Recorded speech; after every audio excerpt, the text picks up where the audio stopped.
This is the Horse Radio Network. This is episode 355 of Horse Tip Daily, a different horse tip, a different equine topic, a different equestrian expert every day. Horse Tip Daily brings the world of equine knowledge to you one day at a time. This tip is sponsored by Kentucky Performance Products. Visit them at kppusa.com.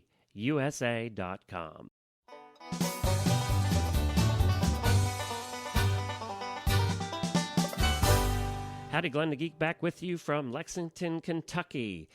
Today we have back with us Michelle Bergeron. Michelle runs the Right Lead Equestrian Center, and she is a trainer and a coach, and she works with one of the rare breeds called the Cleveland Bay. Michelle comes on here with some practical tips that we use here on Horse Tip Daily, and we appreciate her taking the time out in Baton Rouge, Louisiana to join us. And we'll be right back with Michelle after these words from our sponsor today, Kentucky Performance Products. You know, I ask that you do support our sponsors. That helps keep this network going. So if you like listening to the tips, if you like listening to the other shows on the Horse Radio Network, please do support our sponsors. We'll be right back with Michelle. One thing horse people look for in a supplement is a safe, reliable product that will address the challenges facing their horse. The employees at Kentucky Performance Products couldn't agree more. In fact, they feed KPP supplements to their own horses.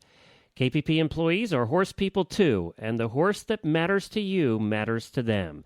That's why each bucket has to meet their high-quality standards. Their formulas are fixed to ensure consistency from bucket to bucket.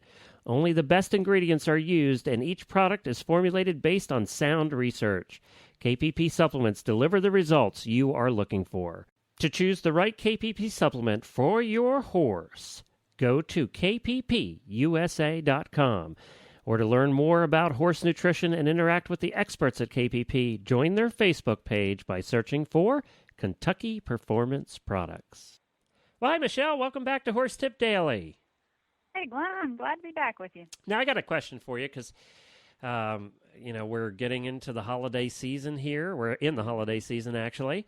And you live in the South, and I've always lived in the North, or, where it's been cold and wintry and you can't do much. Right.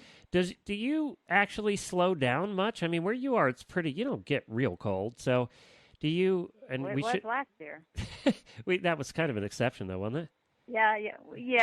That was colder and it snowed twice.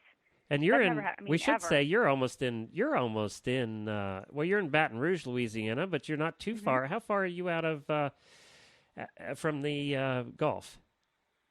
From the coast? Yeah. The coast is actually, I think, about 2 hours from New Orleans itself, from the French Quarter. All right. And the farm is about 45 minutes from New Orleans, so we're a bit inland. Well, we definitely consider that the South, though, and stays a little warmer than we do up here. But so do you slow down as far as horse activities in the winter like we do, or does it keep going right through? We usually keep going. Our biggest problem is rain in the winter, and so rain is one thing and cold is one thing, but cold rain is just miserable to ride in. So we do a lot of stable management in the winter. The girls that are competing, I generally make them tough it out, and we bundle up and just get out in it. But unless it's really driving rain, we try to keep going. We keep them clipped, put a rug on them. We've got quarter sheets that we rarely need to use.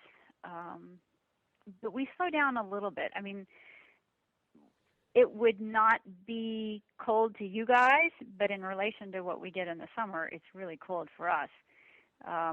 Sort of like when I go up there in the summer, you guys are just dying. It's so hot, and I'm thinking this is fall weather.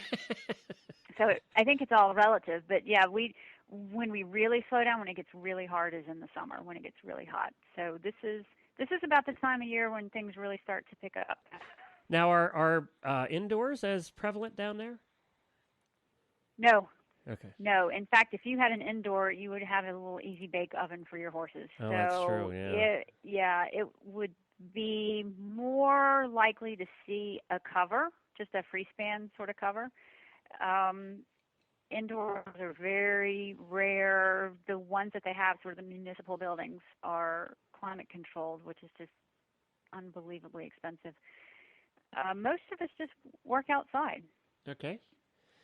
Cool. Well, now I learned a little bit about the South. That wasn't your tip, but it leads into sun bleaching, doesn't it? It does. It does. See, that was And that was my good segue that's there, beautiful. Michelle. Yeah, I thought it was That's good. beautiful. Yeah, I love it. That's very good. I Yeah, almost and that is. someday I'll learn how to do this. I think you're getting real close. Yeah, this actually does turn into a problem. I have primarily bay horses, um, and this sun is just brutal. Even this time of year, if the wind quits blowing and the sun comes out, you can feel it baking. And so we've got brown horses with black manes and tails that get a little orangey. We want to compete. We want to, let our horses be outside and be natural and be healthy. So we've got a real situation here. So we don't like to keep them in. Mine are out all the time. But what we do is you can go with an oral supplement. There are several on the market that you can give your horse, and you have to be careful if you compete because some of them will test positive in your drug testing. But several companies make the non-testing formulations. You can give them that. I give that to mine, certainly.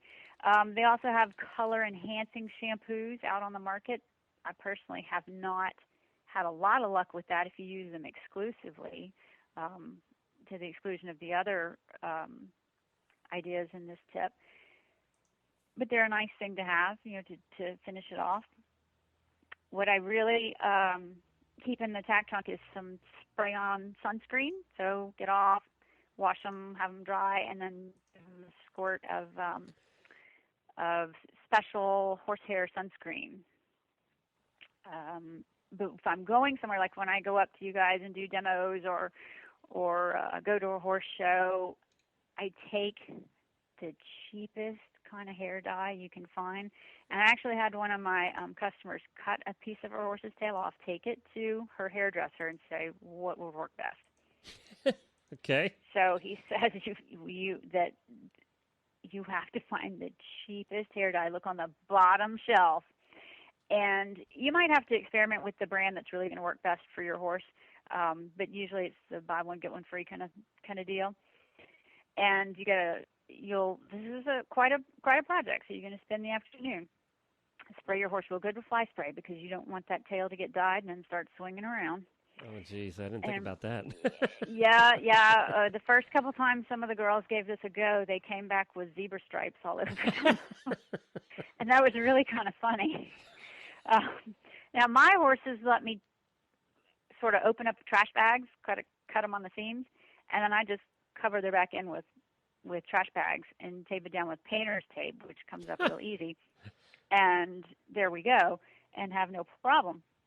So you get your horse all duded up with your trash bags, and spray them with the fly spray, so everybody's going to stay still, and follow the directions in your hair dye. And the more you do it, the better you get at it. You want to kind of blend it in at the top so it looks natural. If the hair dye scares you, you can go with henna. I've done that too. Where you just get a bottle of henna rinse, and they make it specially for horses, or you could probably go to your local hair products aisle and pick up a bottle of henna rinse. It doesn't last this long, but it looks a little more natural if you're not real practiced with putting in the dye. I think I would have it everywhere. This is not a good project for horse husbands, Michelle. No, I don't think I'd ask Gertie to dye anybody's tail. This is not his forte. No, I don't think that would be mine either, because we're kind of impatient. No. We're impatient. Yeah. ADD kicks in. We got the thing. It'd just be a mess. Yeah. This might be something, and don't go if you're in a hurry. It's sort of like body clipping. If you try to get this done in a big hurry, it's just going to be a mess. Yep. But when you get done, I have never ever had anybody come up to me and say, "Oh my God, that horse's tail is dyed." But I guess that's practice too. You get better at it. Yeah. Now, how long does it take to dry so it doesn't get everywhere? To dry, I usually leave Emma and Sprite taped up until their tail just dries. I mean, you have to. There's this whole big process. It's like dyeing people hair, which I'd never done, but you have to wash it and then condition it and then put the some sort of chemical that makes the color adhere, and then you put the color, and you got to wear gloves, and then you put the special conditioner in afterwards, and then you got to let it sit for so long. What a pain in the butt. And then once you wash it, Literally. yeah, but it looks good when it's done. So then you wash it all out, and then it just dries like regular hair. See, I was thinking about doing my beard, Michelle, but now after all that, I think I'm not going to. Well, but look how much less hair. That's true. That's true. See? But my whole face would be black. Well, but you don't need to be fly sprayed, do you? Well, that's true. That is true. I probably don't need to be fly sprayed. I think you could probably stand still all by yourself. All right, that's great. So we have any other sun bleaching solutions? Not so much.